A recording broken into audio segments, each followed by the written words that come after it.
A origem da nossa essência, quem somos. Uma grande parte dos cristãos não sabe definir quem são, outra, apesar de saber, não vive como tal, e por fim uma terceira parte não sabe nada sobre o que são. É necessário nos voltarmos para a origem da criação do homem, onde Deus disse: vamos criar os seres humanos, os quais serão como nós e se parecerão conosco, Trindade. E assim sendo, Deus cria a raça humana, dando-lhe poder sobre peixes, aves, animais domésticos e selvagens e sobre todos os animais que se arrastam pelo chão. Assim o homem foi criado a partir da sua origem, isto é, de um Deus que é Espírito. Gênesis capítulo 1, versículos 26 e 27. Então disse Deus: façamos o ser humano à nossa imagem. Ele será semelhante a nós, dominará sobre os peixes do mar, sobre as aves do céu, sobre os animais domésticos, sobre todos os animais selvagens da terra e sobre os animais que rastejam pelo chão. Assim Deus criou os seres humanos à sua própria imagem, a imagem de Deus os criou, homem e mulher os criou. Isso implica dizer que ao criar o homem, Deus o preencheu com toda a essência de sua natureza e este homem já era revestido dentro de si por habilidade, autoridade, inteligência, sabedoria, criatividade, poder e todas as qualidades, propriedades relativas ao seu Criador. Deus criou o homem Adão como a sua imagem, e isto sugere em dizer que qualquer um que olhasse para Adão reconheceria Deus nele. Adão, então, teria que apresentar essa imagem e semelhança de Deus para toda a sua descendência, mas infelizmente ele teve a sua natureza espiritual corrompida e foi necessária a vida de Jesus como último Adão e o Espírito vivificante para que todos pudessem voltar a ver o Pai. João capítulo 14, versículo 9. Jesus respondeu: você não me conhece, Filipe? Mesmo depois de eu ter estado com vocês durante tanto tempo, quem me vê, vê o Pai. Como você pode dizer: mostra-nos o Pai? Como resultado da queda, Adão perdeu a sua identidade e as suas características da sua essência espiritual.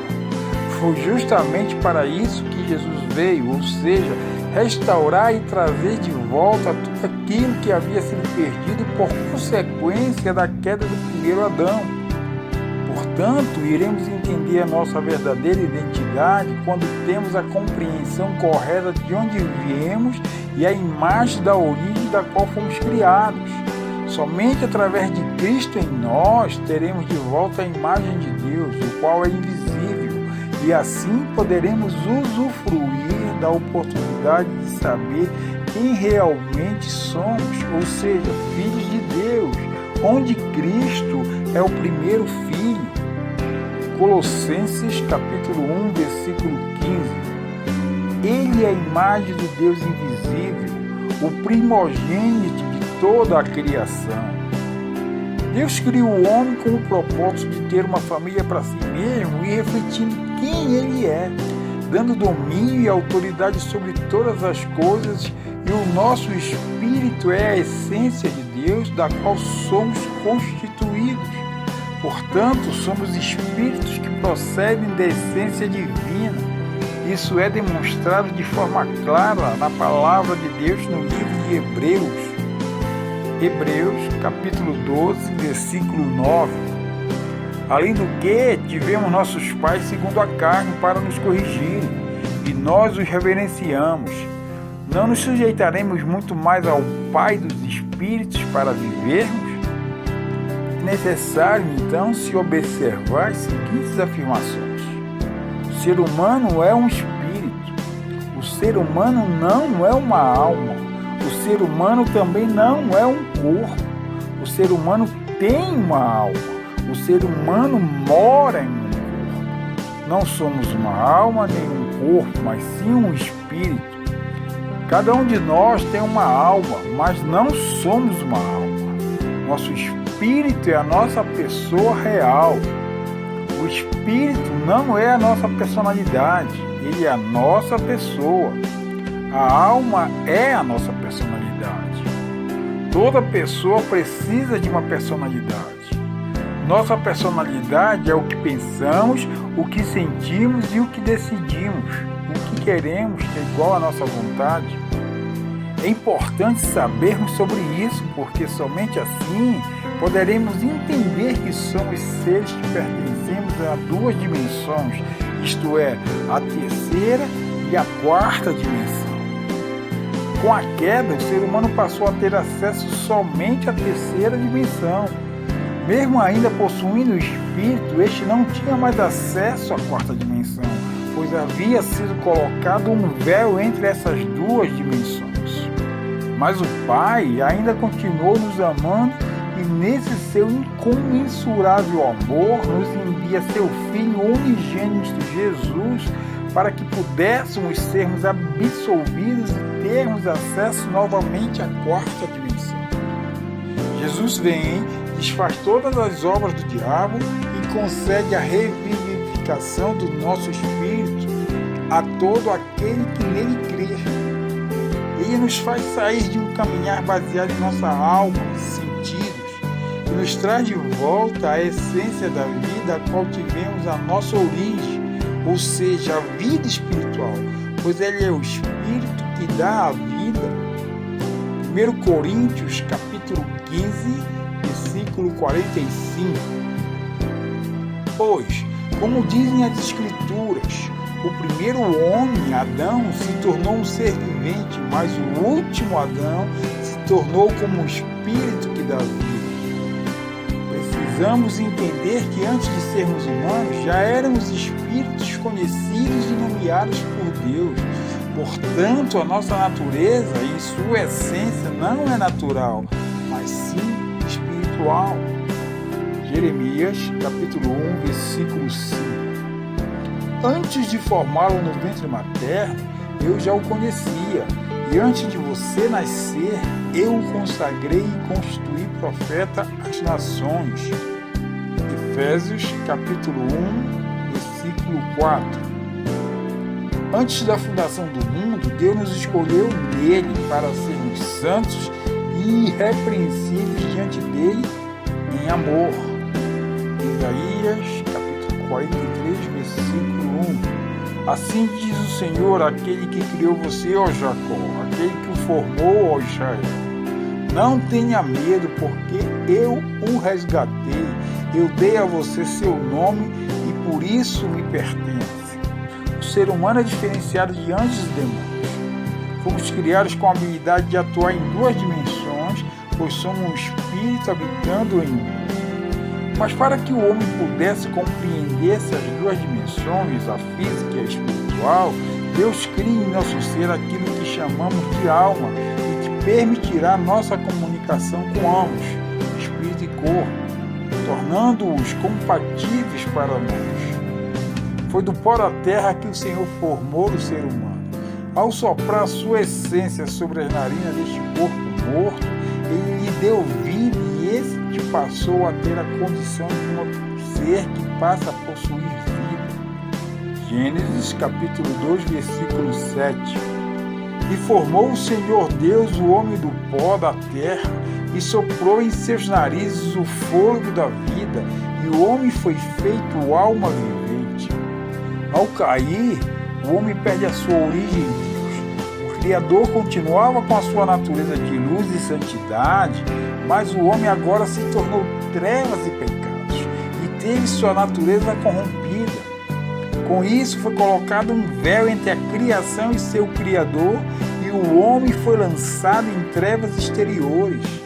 A partir de então, o homem perdeu sua conexão com Deus e a quarta dimensão. Deus, em seu infinito amor, sempre desejou a reconexão do espírito do homem com ele, permitindo ao mesmo o fluir de sua vida eternamente. Jesus, através do amor de Deus pela humanidade, foi enviado pelo Pai para que todo aquele que cresce nele recebesse essa vida eterna oferecida pelo próprio Pai. João, capítulo 3, versículo 16. Porque Deus amou o mundo de tal maneira que deu seu Filho unigênito para que todo aquele que nele crer não pereça, mas tenha a vida eterna. Jesus foi enviado justamente para isso, ou seja, trazer a reconexão que nos faz com que, pela fé nele, tenhamos novamente a vida divina. Em Cristo estava a vida, e essa vida é a luz que levará cada homem de volta à sua natureza de origem e, por conseguinte, ter o retorno à natureza de luz e santidade de Deus. João, capítulo 1, versículo 4. Nele estava a vida, e a vida era a luz dos homens. Cristo precisou encarnar em um corpo, possuir uma alma e assim destruir todo o reino de Satanás e seus agentes, pecado, doença e morte. Como homem e último Adão, ele não somente desfez as obras do diabo, mas nos trouxe de volta a conexão com Deus. A autoridade perdida pelo primeiro Adão foi restaurada, sendo que agora a possuímos através do nome de Jesus, o nome que está acima de todo nome. A partir de então, Jesus retoma o posto de governo e domínio sobre toda a terra, e sendo certificado pelo título de Rei dos Reis e Senhor dos Senhores, estando estabelecido no trono celestial. Apocalipse, capítulo 19, versículo 16. E na veste e na sua coxa tem escrito este nome: Rei dos Reis e Senhor dos Senhores. Ora, sabemos que o pecado entrou na criação através do primeiro Adão, e este lhe trouxe a morte espiritual. E por consequência disso, a morte se espalhou pela raça humana, pois todos descenderam da natureza corrompida dele, e sendo assim todos pecaram. Romanos, capítulo 5, versículo 12. Pelo que, como por um homem entrou o pecado no mundo, e pelo pecado a morte, assim também a morte passou a todos os homens, por isso que todos pecaram. Isso quer dizer que todos que descendem de Adão estão unidos com ele, e se ele morreu espiritualmente, todos morreram com ele. Mas por conseguinte, todo aquele que está unido com o último Adão, o Espírito vivificante, isto é, Cristo, aquele onde há vida, irão reviver espiritualmente. 1 Coríntios, capítulo 15, versículos 21 e 22. Uma vez que a morte entrou no mundo por meio de um único homem, agora a ressurreição dos mortos começou por meio de um só homem. Assim como todos morremos em Adão, todos que são de Cristo receberão nova vida. 1 Coríntios, capítulo 15, versículo 45. Pois assim está escrito: o primeiro homem, Adão, se tornou um ser vivente, mas o último Adão é espírito vivificante.